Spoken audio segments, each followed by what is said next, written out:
When did you realize your parents saw you as property rather than a person? I found out when I turned 21, and my father locked me in our basement for refusing to marry his 48-year-old business partner. I still remember that day perfectly.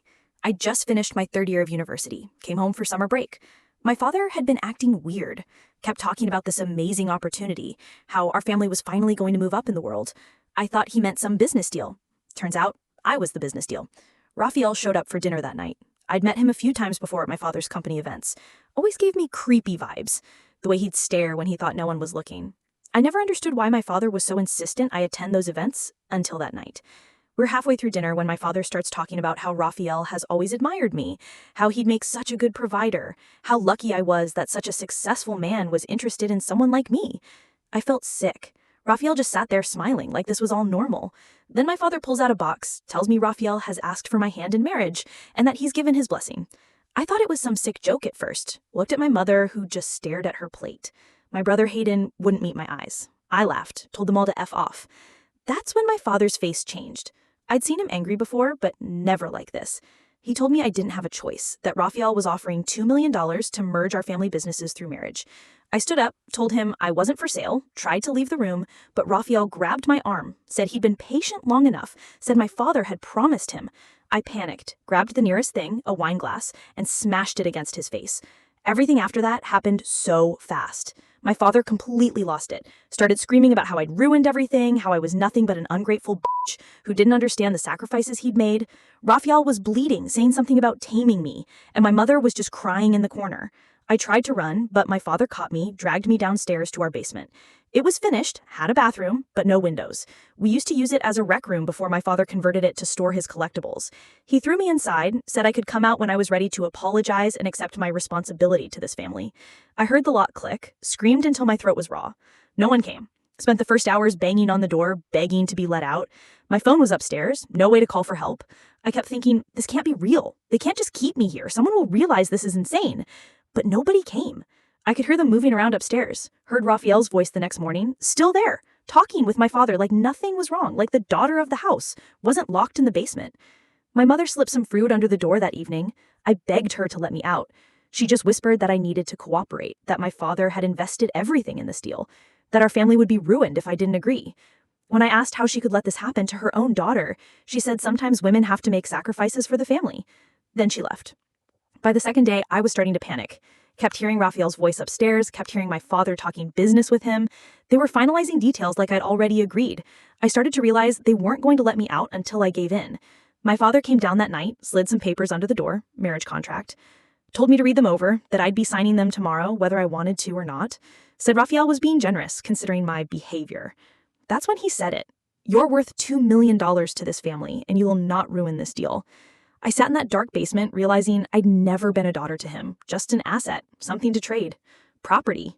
It was Hayden who finally let me out after 48 hours. He looked terrified, said he couldn't take it anymore, hearing me cry, told me our father and Raphael had gone to the bank to set up the accounts for the business merger, said I needed to run, that he'd give me a head start before telling them. But when I got upstairs, I saw the papers on the dining table, the marriage contract already signed. My father had forged my signature. That's when something broke inside me. I realized screaming and fighting wouldn't work. They'd just lock me up again, maybe somewhere worse. So when they came back, I pretended to be defeated, apologized to Raphael, said I'd been overwhelmed, that I understood now. The relief on my father's face was disgusting. Raphael looked smug, like he'd won. My mother hugged me, whispered, "Thank you," in my ear, like I'd done her a favor. Only Hayden looked sick about the whole thing. The wedding was set for 3 months later, enough time for me to plan. Update. Those 3 months were the longest of my life. Every morning, I'd wake up feeling like I couldn't breathe, knowing I was trapped in a house with people who saw me as something to be sold. Raphael started coming over almost every day, bringing me gifts, always jewelry. Expensive, but with this possessive edge to them. Necklaces that felt like collars, bracelets that were too tight, watching me with those eyes while I'd pretended to be grateful. My skin crawled every time he touched me, putting his hand on my lower back, letting it linger just a bit too long. He'd talk about our future home, this mansion he owned outside the city where I'd be comfortable while he worked. Comfortable like a pet in a nice cage. My father treated the whole thing like a business transaction he'd successfully closed. Started talking about me in the third person when Raphael was around. She's always been good with numbers, or she knows how to entertain guests properly, selling my features like I was a product. One night I heard him tell Raphael that I'd settle down once the wedding was done, and that he shouldn't worry about my temporary attitude problem. My mother tried to play both sides, would slip into my room at night with these sad eyes, telling me how hard this was, then in the same breath would show me wedding magazines, talk about how Raphael could provide such a good life for me. When I asked her how she could do this to her own daughter, she just said marriage was about building a future, not silly things like love or attraction, that she'd learned to appreciate my father over time. That's when I realized she'd gone through something similar. Maybe not as extreme, but she'd been traded too. Hayden was the only one who seemed to see how effed up it all was. He'd shoot me these looks during dinner when Raphael would say something particularly disgusting about training me to run his household. We started having these whispered conversations when no one was around. He was only 19, still dependent on our parents financially, scared of our father, but he wanted to help. I knew I needed to escape before the wedding, but it wasn't as simple as just running away. My father had frozen my bank accounts, called it protecting my future interests, took my passport and ID for safekeeping while we got the marriage license paperwork ready. Raphael had hired a wedding planner who was clearly watching me, reporting back everything I did. I wasn't even allowed to go anywhere alone anymore, always had to have my mother or the planner with me. I started small, told Raphael I wanted to prove I could be a good wife, asked to help with some of his business paperwork. He loved that, thought I was finally accepting my role, used it to get access to his contact information, learned his routines, figured out when he'd be unreachable, started pretending I was getting excited about the wedding, would deliberately bring up details just to get my father to leave the room to take business calls. Gave me chances to search his office. Found out my father was in serious financial trouble. His company was failing, had been for years. Raphael's merger wasn't just adding money, it was saving my father from complete bankruptcy. That's why he was so desperate, why he was willing to sell his daughter. $2 million wasn't just profit, it was survival. The worst part was the wedding dress shopping. Standing there in these white gowns while my mother and the wedding planner cried about how beautiful I looked, all I could think was how I was being dressed up for my own funeral. Raphael insisted on seeing photos of each dress, would text back his opinions like he had the right, the neckline should be lower, I want to see more skin, and my mother would just nod and ask for alterations. Every night I'd lock my bedroom door, push furniture against it, and cry silently into my pillow. The wedding invitations went out, people started calling to congratulate me, old friends from high school messaging about how lucky I was to marry such a wealthy man. Nobody questioned the age gap. Nobody asked if I was okay with it. They just saw the money. Hayden was the one who helped me get my ID back, created this huge fight with my father as a distraction while I snuck into his office and broke into his safe. Didn't get my passport, but at least had my driver's license. Started slowly collecting cash, small amounts my mother wouldn't notice missing from her purse, selling jewelry Raphael had given me to pawn shops 2 towns over when I was supposedly at dress fittings. Things got worse when Raphael decided he needed to prepare me for married life. Started having these private dinners where he'd quiz me on his preferences, tell me exactly how he liked his house run, what he expected from a wife. Told me when we were married I wouldn't be returning to university, that educated women made poor mothers, that he expected children within the first year. Sat too close, touched my thigh under the table, ignored when I flinched away. One night he tried to kiss me, pushed me against the wall when I turned my face away, told me I needed to get used to it, that we'd be doing much more than kissing after the wedding.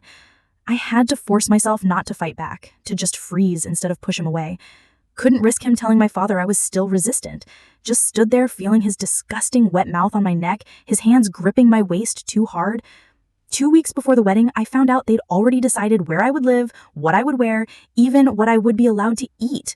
Overheard Raphael talking to my father about how he didn't want me getting fat after the wedding, how he'd have his housekeeper monitor my meals. They disgusted me, like I was a show dog that needed to maintain its appearance. That was when Hayden finally snapped. We were sitting in his room, me telling him what I'd overheard, and he just stood up and said, "Fuck this. We're getting you out." Said he had some money saved for college that he'd give me. Not much, but enough to get away. Enough to hide somewhere Raphael and my father couldn't find me. We made the plan in whispers late at night. Hayden would create a distraction the day before the wedding, something big enough that no one would immediately notice I was gone. I'd take a bus to the city, then another bus across state lines. Had a friend from university who'd let me stay with her without asking questions. It wasn't perfect, but it was something. What we didn't count on was my mother finding the bus ticket. She was cleaning my room, something she never did, and found it tucked inside a book. I came back from another horrible lunch with Raphael to find her sitting on my bed, ticket in hand, face white. I thought she'd run straight to my father. Instead, she just looked at me with tears in her eyes and asked, "Do you hate him that much?" Not my father, Raphael. Like, that was the only reason I wouldn't want to marry a man old enough to be my father who saw me as property to be controlled. I couldn't lie anymore. Told her, yes, I hated him. Hated the way he looked at me, touched me, talked about me. Hated that my father had sold me. Hated that she had let it happen. Started crying, all the fear and disgust and rage finally pouring out. Told her I couldn't breathe when he was near me, couldn't sleep knowing what was coming after the wedding. Thought for one moment she understood. She hugged me, stroked my hair like when I was little, whispered that she was sorry, then said, "But you'll learn to live with it." I did. That broke something in me. Realized she wasn't going to help, that in her mind, this was just how the world worked. Women were traded, used, controlled. They adapted. They survived by giving in. She didn't tell my father about the ticket, but she started watching me constantly, wouldn't leave me alone with Hayden, told the wedding planner to check my bags whenever we went out. My one potential escape route was gone. The night before the wedding rehearsal dinner, Raphael came over with papers. More contracts, business agreements between Raphael and my father. Heard them talking in the study. Raphael saying he wanted everything finalized before the ceremony. My father agreeing, sounding relieved even. Grateful. I stood outside that door listening to them discuss the terms of my sale. Raphael saying he'd transfer the first $1 million upon signing the marriage certificate. The second would come after I'd proven myself a good wife for 6 months. They had metrics for this, actual written criteria for how I would be evaluated. Obedience, availability, appearance, fertility. Went back to my room and threw up. Sat on the bathroom floor shaking, realizing I was out of time, out of options. In less than 48 hours, I would be legally bound to this man, would be taken to his house where no one would hear me scream, where I would be trapped completely. That night, I made a new plan, a desperate one. If I couldn't escape, I'd have to make Raphael back out, make him decide I wasn't worth the investment after all. The rehearsal dinner was at this expensive restaurant Raphael had rented out completely. All his business associates were there, people from my father's company, extended family who looked at me with either envy or pity. I sat next to Raphael at the main table, his hand constantly on my knee under the tablecloth, squeezing whenever I shifted away. Waited until everyone was there, until all eyes were on us. Raphael stood to make a toast, talking about how excited he was to welcome me into his life, how grateful he was to my father for entrusting him with his greatest treasure. That's when I stood up, looked around at all of those faces, and said in the clearest voice I'd ever managed, "I need everyone to know that I'm being forced into this marriage, that my father locked me in our basement for 2 days when I refused Raphael's proposal, that he forged my signature on the marriage contract, that Raphael is paying him $2 million to marry me against my will." The room went completely silent. Raphael's face twisted into something terrifying. My father half rose from his chair, face purple with rage, but I kept going, told them everything. How Raphael talked about training me, the criteria for being a good wife, how they'd taken my documents, controlled my movements, planned out every aspect of my future without my consent. Finished by looking directly at Raphael's business partners and saying, "Is this really the kind of man you want to be associated with? Someone who has to buy a wife? Who locks up women who say no to him?"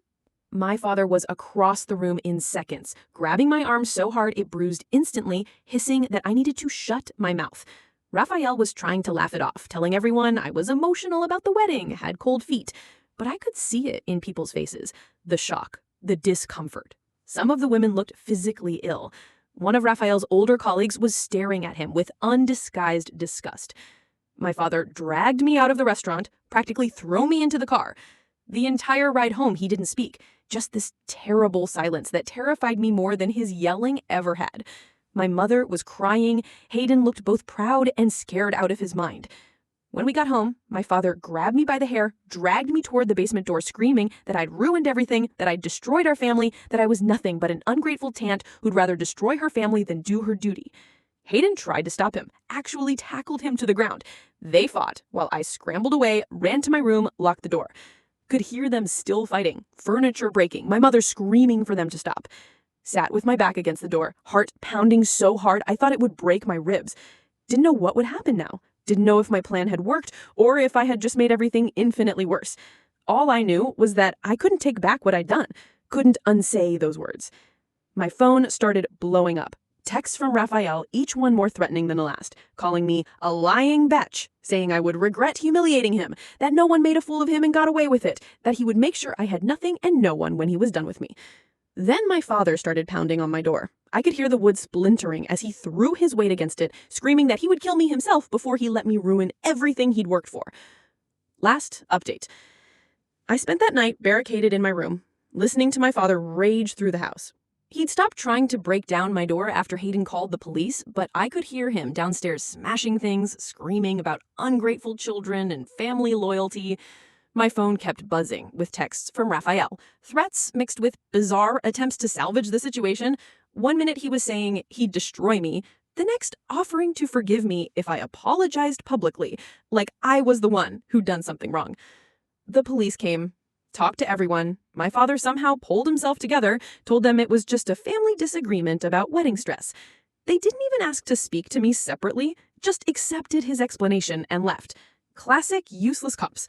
Saw a nice house in a good neighborhood and assumed nothing truly bad could happen here. Hayden slept on the floor outside my door that night, said he wasn't going to let anyone get to me.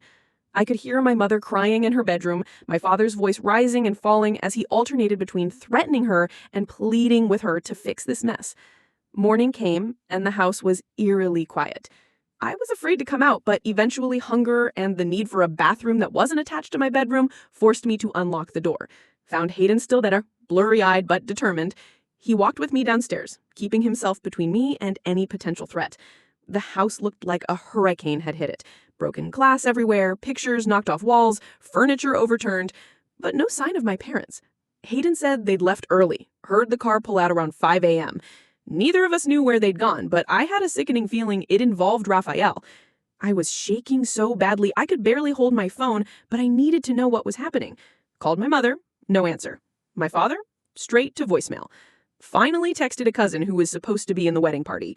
She responded immediately. The wedding was still on. My parents were telling everyone I'd had a nervous breakdown, but would be better in time for the ceremony. They were lying to everyone, spinning a story where I was mentally unstable rather than being sold like property. Felt like I was going to pass out. Hayden made me sit down, brought me water, kept saying we'd figure this out, but I could see the fear in his eyes too. We were just kids, really. Me at 21, him at 19. What could we possibly do against the full force of our father's determination? That's when Raphael called. I almost didn't answer, but something told me I needed to know what he was planning. Told me he'd spoken with my father, that they'd come to an understanding about my outburst, said he was still willing to go through with the wedding because he understood that women sometimes get emotional. Then his voice changed, got harder. Said if I didn't show up tomorrow properly apologetic and ready to be a good wife, he would make sure my father lost everything. Would make sure Hayden lost his college fund, his future. Said he had enough influence to destroy our entire family. Spent the next hours in a panic trying to figure out what to do. Couldn't run, had nowhere to go, no money, and now Raphael would be watching for that. Couldn't stay. My father would literally drag me to that altar if he had to. Felt completely trapped. Hayden and I were still trying to come up with a plan when our parents came home. My father looked different, not raging anymore, but something colder, more calculated. My mother wouldn't look at me at all. They sat us down in what was left of the living room, and my father explained the new arrangement. The wedding would proceed as planned. Raphael had generously agreed to overlook my emotional outburst on the condition that I make a public statement claiming I'd been under stress and hadn't meant what I said. I would apologize to his business associates. I would be a model wife. In exchange, Raphael would still pay the $2 million, and our family business would be saved. If I refused, Raphael would not only withdraw his offer, but would use his connections to ensure my father's business failed completely, would make sure no bank would ever loan to us again, would ruin Hayden's chances at any decent job in the future. My father delivered this like he was reading a business proposal, not describing the sale of his daughter's life. I looked at my mother, begging her with my eyes to help me. She just stared at the floor and whispered that sometimes sacrifices had to be made for family, that I needed to be strong, that I would adjust eventually. That's when I truly understood. There was no escape, no help coming, no one who would stand up for me except Hayden, who was as trapped as I was. Felt something crack inside me. Not breaking, but hardening. Realized that if I was going to survive this, I needed to stop hoping for rescue and start thinking differently. Told my father I needed time to think. He looked suspicious, but said I had until morning to come to my senses. Warned me not to try running again. Said Raphael had hired people to watch the house to make sure his investment was secure. Back in my room, I sat on my bed staring at the wall for hours, thinking about the life ahead of me, being owned by Raphael, bearing his children, slowly dying inside while everyone pretended it was normal. Couldn't do it. Wouldn't do it. But couldn't see a way out that didn't destroy everyone else I cared about too. Hayden came in around midnight, sat beside me. We didn't speak for a long time. Finally, he asked if we remembered when we were kids and would make escape plans for zombie apocalypses or alien invasions. How we always promised we'd stick together, no matter what. Started crying, then said he couldn't watch this happen to me, that he'd rather give up his future than see me sacrificed. That's when the idea came. Told Hayden we needed to find leverage, something that would make Raphael back off without destroying our family in the process. If this was a business deal to them, we needed to make it a bad investment. Spent the night digging through everything we could find. My father's business files, old emails, financial records Hayden could access through the family computer, looking for anything we could use. Found plenty of evidence of my father's financial troubles, but nothing that would help against Raphael. Morning came too quickly. Could hear my parents moving around downstairs, my mother calling up that it was time to start getting ready. The wedding planner would be arriving soon to help me dress, do my hair, make sure I looked perfect for my sale. That's when Hayden found it. An old email thread buried in my father's archive. Conversations between him and Raphael going back 3 years. Planning this. Planning my marriage since I was 18. Discussing how to prepare me for the idea. Raphael talking about how he'd had his eye on me since I was 16, attending my father's company picnic. My father responding with suggestions on how to maximize the arrangement. Never once discussing what I might want, just calculating the best time to cash in on their investment. Felt physically sick reading it. Raphael had been watching me, waiting since I was a minor, had been planning with my father while I was still legally a child. Took screenshots of everything, sent them to my email, to Hayden's email, to a new account I created just for backup. Went downstairs, then found my parents and told them I needed to speak to Raphael before the ceremony.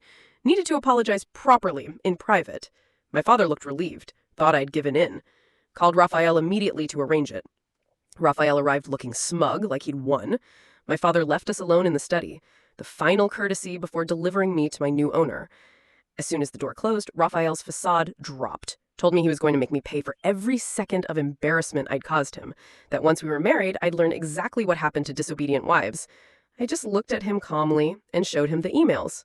Watched his face change as he realized what I had. Told him if he didn't walk away from this wedding, from our family completely, these would go to every business associate he had, to the press, to anyone who might be interested in knowing he'd been planning to acquire a teenage girl through her father. Might not be technically illegal since nothing happened while I was underage, but it would destroy his reputation. No one would do business with him again. He tried to grab my phone. I stepped back, told him it was already backed up in multiple places, that Hayden had copies too with instructions on what to do if anything happened to me. For the first time, I saw fear in his eyes. Demanded he call off the wedding, return any contracts my father had signed, walk away completely. He tried to argue, to threaten, but I just kept my finger hovering over the send button on an email address to his entire contact list. Finally, he broke. Agreed to everything. Watched him leave. Still couldn't believe it had worked. My father came in moments later, face ashen. Raphael had told him everything was off. No merger, no money, no wedding. He lost it, started screaming at me, saying I destroyed our family, asking what I'd done, what I'd said to make Raphael back out. I just looked at him, this man who had raised me, who had taught me to ride a bike and helped with my homework, and then tried to sell me like livestock, and felt nothing but pity. Told him I knew about the emails, knew he'd been planning this for years, saw the shock on his face, then the calculation as he tried to figure out how to spin this, how to justify it. Cut him off before he could start. Told him he had a choice to make. He could let me go back to university, to my own life, where I could send those emails to everyone, could destroy his reputation the way he'd nearly destroyed my life. My mother was crying in the doorway, Hayden standing behind her. My father looked at them, then back at me, asked why I was doing this to him, like I was the one hurting him, like he was the victim here. That's when my mother finally found her voice, told him enough was enough. That she'd stood by while he gambled away their future, while he made bad business decisions, while he tried to solve his problems by selling their daughter. But she wouldn't watch him blame me for his failures. The next few hours were a blur. Calls canceling the wedding, guests being told there was a family emergency, Raphael's things being removed from our house. My father locked himself in his study, wouldn't speak to any of us. My mother moved silently through the house, looking both relieved and terrified about what would happen next. That night I packed my things, couldn't stay there anymore. Hayden helped me load my car, made me promise to call when I reached my friend's place, hugged me so tight I could barely breathe. My mother stood in the driveway watching, tears streaming down her face. Said she was sorry, that she should have protected me, that she'd been weak. I couldn't forgive her yet, but told her maybe someday. My father never came out to say goodbye. Could see him watching from his study window as I drove away. Don't know if he was angry, ashamed, or just calculating his next move. Didn't care anymore. It's been 6 months since then. I'm back at university, finishing my degree. My father's company eventually failed. Turned out Raphael made sure of that. His final act of revenge. My parents had to sell the house, move to something smaller. My mother calls sometimes, trying to rebuild some kind of relationship. My father never does. Hayden moved in with me, transferred to a college nearby, says he couldn't stay in that house after everything that happened. Still have the screenshots, just in case Raphael ever decides to try again. But mostly, I try to focus on building a life that belongs only